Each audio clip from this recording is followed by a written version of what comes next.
भगवान श्री रामचंद्रंकर विषय जो ग्रंथ आम्भमान को सूचना दियंती ताहा होउछंती रामायण। तेबे रामायण तो समस्ते पढ़ी किंतु रामंकर जो तत्व क्वचित व्यक्ति विशेष अवगत थिबे। तेणु आज वीडियो रे मोर प्रयास रहिबो आसंतु जानिबा सेई राम को तत्व। आपण माने जानती रामायण वर्णित अछंती राम ब्रह्म चिन्मय विनाशी सर्वरहित सब उरपुरवासी। तेणु राम को तत्व होउछंती राम होउछंती चिन्मय एवं सर्वरहित उरपुरवासी। तेबे यही राम को तत्व अनुसार से राम किए ना से होउछंती चिन्मय चिन्मय चेतनायुक्त जी निजको जानती अन्य को जानती निजर अस्तित्व विषय अवगत अछंती से होउछंती चेतना एवं से आपणकर सर्वरहित से बाहर केउठ नांती से निज भीतर अछंती निज स्वरूप भाव अछंती से होउछंती आत्माराम। यही आत्माराम बा निजर आत्मा ही चिन्मय अविनाशी चेतन एवं सर्वरहित जहाँकि वर्तमान कहली। तेणु राम को तत्व अनुसार प्रत्येक जीव ही जीवर निजस्व शुद्धतम स्वरूप ही से राम तत्व। आहुरी प्रमाण देवाक जाई गोस्वामी तुलसीदास यार स्पष्टता आनिछंती। संत तुलसीदासंकर ज्ञान रे सिया राममय सब जग जानी करहूँ प्रणाम जोई जुग पानी राम सीताराम जय जय राम सीताराम। तेणु यही पद माध्यम रे गोस्वामी तुलसीदास यह प्रमाणित करिछंती जे तांकर जो राम और सीता केवल दुईटी नुहंती सारा जगत रे जेते नर नारी अछंती समस्तंकु रामंकर स्वरूप ज्ञान करी जोड़ हस्तरे प्रणाम जणाइछंती। तेणु यही ज्ञान रे यदि समस्त नर नारी राम सीतांकर स्वरूप हुंती तेबे रामायण अनंत हो राम को चरित्र अनंत हो कारण प्रत्येक व्यक्ति विशेष से राम को स्वरूप। तेणु प्रत्येक जीवन चरित्र एक रामचरित हो। तेणु यथार्थ रे कह जाइछि राम अनंत राम कथानंता कहि सुनाई बहुविधि सब संता। तेणु जेहेतु राम को तत्व अनुसार प्रत्येक जीवर स्वरूप होसंती से राम तत्व। यह अनुसार रामायण अनंत कोटि हो ताहाकु वर्णना करि हो नाही। प्रत्येक जीवर प्रत्येक व्यक्तिर जीवनचर्या एक रामायण हो। मम दर्शन फल परमानुपा जीव पाओ निज सहज स्वरूपा। तेणु राम को तत्व अनुसार प्रकृत रे राम को दर्शन हेउछि जीवर प्रकृत स्वरूप दर्शन। जे निजर स्वरूप जे आत्मस्थ हो जाए जोग क्रिया माध्यम रे जे आत्मस्थ हो पारे जहाँकि निजर स्वरूप सच्चिदानंद ताही तो आपणकर से चिन्मय राम को स्वरूप। ତେଣୁ ମମ ଦର୍ଶନ ଫଳ ପରମ ଅନୁପା ଜୀବ ପାଓ ନିଜ ସହଜ ସ୍ୱରୂପା। ଜୀବ ଯେତେବେଳେ ନିଜ ସହଜ ସ୍ୱରୂପକୁ ଜାଣିଯାଏ ତାହା ହିଁ ସେ ରାମତତ୍ତ୍ୱ। ରାମତତ୍ତ୍ୱ ସାର୍ବଜନୀନ, ଏହା କୌଣସି ବ୍ୟକ୍ତି ବିଶେଷ ନୁହନ୍ତି, ଏହା କୌଣସି ସୀମା ନାହିଁ। ଯେତେବେଳେ ଜଣେ ଆଧ୍ୟାତ୍ମିକ ମାର୍ଗରେ ମାର୍ଗୀ ହୁଏ, ସଦ୍ଗୁରୁଙ୍କ ଆଶ୍ରିତ ହୁଏ, ସତ୍ଶାସ୍ତ୍ର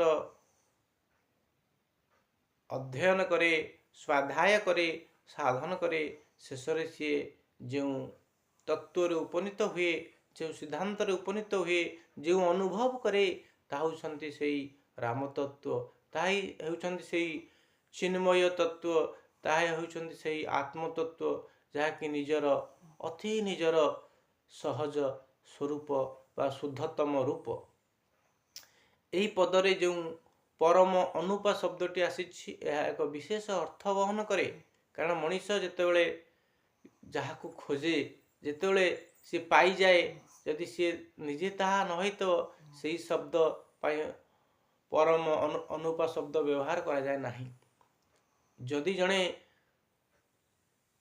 ଘୋଡ଼ାଟିଏ ଖୋଜୁଛି, ଯେତେବେଳେ ଘୋଡ଼ାଟିର ସନ୍ଧାନ ସିଏ ପାଇଯାଉଛି, ସେ ଜାଣୁଛି ଯେ ଇଏ ହେଉଛନ୍ତି ମୋର ଘୋଡ଼ା, ସିଏ ଏହା ଜାଣୁନାହିଁ ଯେ ମୁଁ ହିଁ ସେଇ ଘୋଡ଼ା।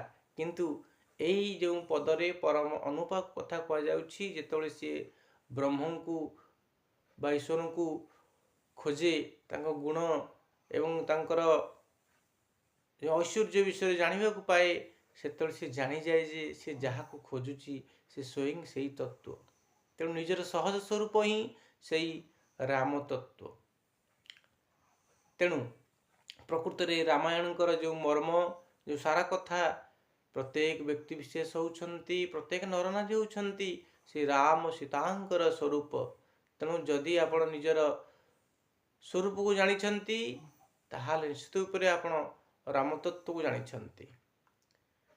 ଯଦି ଆପଣ ଏହାରେ ସୁନିଶ୍ଚିତ, ତେବେ ମୁକ୍ତି, ଆନନ୍ଦ, ଶାନ୍ତି ଆପଣଙ୍କର ହାତ ମୁଠାରେ।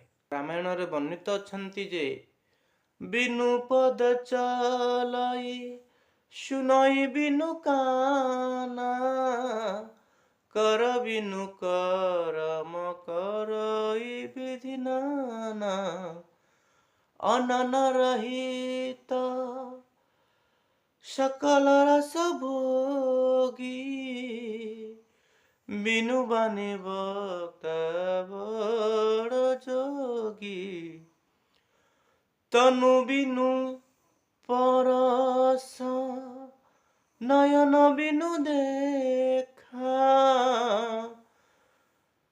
গ্রহই ঘ্রাণ বিনু বাস শেখা রাম সীতারাম জয় জয় রাম ସୀତାରାମ।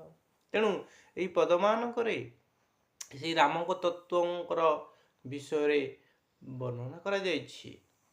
ସେ ବିନା ପାଦରେ ଚାଲିପାରନ୍ତି, ବିନା ହାତରେ କାମ କରିପାରନ୍ତି, ବିନା ଜିହ୍ୱାରେ ଆପଣଙ୍କର କଥା କହିପାରନ୍ତି ଏବଂ ବିନା କାନରେ ଶୁଣିପାରନ୍ତି, ସେହିଭଳି ବିନା ଚର୍ମରେ ଛୁଇଁପାରନ୍ତି ଏବଂ ବିନା ନାକରେ ଶୁଙ୍ଘିପାରନ୍ତି। ତେବେ ଆପଣ ଭାବୁଥିବେ ଇଏ କିଭଳି ଭାବରେ ଅଦ୍ଭୁତ କଥା ଯେ କି ସେ ରାମତତ୍ତ୍ୱ ବିନା ଇନ୍ଦ୍ରିୟରେ ସବୁ କାର୍ଯ୍ୟ କରିପାରନ୍ତି। ତେବେ ଆସନ୍ତୁ ଏହାର ଯେଉଁ ଗଭୀର ତତ୍ତ୍ୱ ଅଛି, ଯେଉଁ ଗଭୀର ଅର୍ଥ ଅଛି, ତାହାକୁ ଆମେ ବୁଝିବା। ଏହାର ପ୍ରମାଣ ହେଉଛନ୍ତି ସେ ହେଉଛନ୍ତି ସେ ନିଜେ ରାମତତ୍ତ୍ୱ ବା ଏ ଜୀବ ହିଁ ସେ ରାମ। ଆପଣ ଆଖି ବନ୍ଦ କରି ଧ୍ୟାନସ୍ଥ ହେଇଯାଆନ୍ତୁ, ମନେ ମନେ ଆପଣଙ୍କର ଶିବୋହମ୍ ଜପ କରନ୍ତୁ। କଣ୍ଡିସନ୍ ହେଉଛି ଆପଣଙ୍କର ଆଖି ବନ୍ଦ ଥିବ, କାନ ବନ୍ଦ ଥିବ, ମନେ ମନେ ଆପଣ ଶିବୋହମ୍ ଜପ କରିବେ, ଜୀବ ହଲିବ ନାହିଁ। ଏବଂ ପ୍ରତ୍ୟେକ ଶିବୋହମ୍ ଜପ କରିବା ସମୟରେ ଆପଣ ଗଣିବେ 1 2 3, ଶିବୋହମ୍ 1, ଶିବୋହମ୍ 2, ଶିବୋହମ୍ 3, ମନେ ମନେ ଜପ କରିବେ, କୌଣସି ପ୍ରକାର ଜୀବ ହଲିବ ନାହିଁ। ତେବେ ଆପଣ ଜାଣିପାରିବେ ଯେ ବିନା ଜିଭରେ ଆପଣ କଥା କହିପାରୁଛନ୍ତି ଏବଂ ସେ ଶବ୍ଦକୁ ବିନା କାନରେ ବି ଶୁଣିପାରୁଛନ୍ତି। এইଭଳି ଭାବରେ ଯେତେବେଳେ ଜୀବ ଆପଣଙ୍କର ସ୍ୱପ୍ନ ଦେଖେ ନିଦ୍ରିତ ଅବସ୍ଥାରେ, ସିଏ ଏ ଖଟରେ ତାର ସ୍ଥୂଳ ଶରୀର ପଡ଼ି ରହିଥାଏ, କିନ୍ତୁ ସୂକ୍ଷ୍ମ ଜଗତରେ ସେ ସାରା ବିଶ୍ୱ ବ୍ରହ୍ମାଣ୍ଡ ସହିତ ତାର ସମ୍ପର୍କ ସ୍ଥାପିତ ହୋଇଯାଏ। ସେ ବୁଲି ଆସେ, କେତେ କ'ଣ କାର୍ଯ୍ୟ ସେ କରିଥାଏ ଏ ସୂକ୍ଷ୍ମ ଶରୀର ମାଧ୍ୟମରେ। ବିନା ହାତରେ ସେ କେତେ ଦାନ କରିଥାଏ, ବିନା ଗୋଡ଼ରେ କେତେ ତୀର୍ଥ ଭ୍ରମଣ କରିଥାଏ। ଏବଂ ସେଇଭଳି ଭାବରେ ଯଦି ଆମେ ଏହାକୁ ତତ୍ତ୍ୱ ଦୃଷ୍ଟିରୁ ଦେଖିବା, ଏଇ ଜୀବ ହିଁ ସେଇ ଚିନ୍ମୟ ବ୍ରହ୍ମସତ୍ତା, ସେଇ ଆତ୍ମରାମ, ଯିଏକି ଆପଣଙ୍କର ବିନା ଇନ୍ଦ୍ରିୟରେ ସବୁକିଛି କରିପାରନ୍ତି।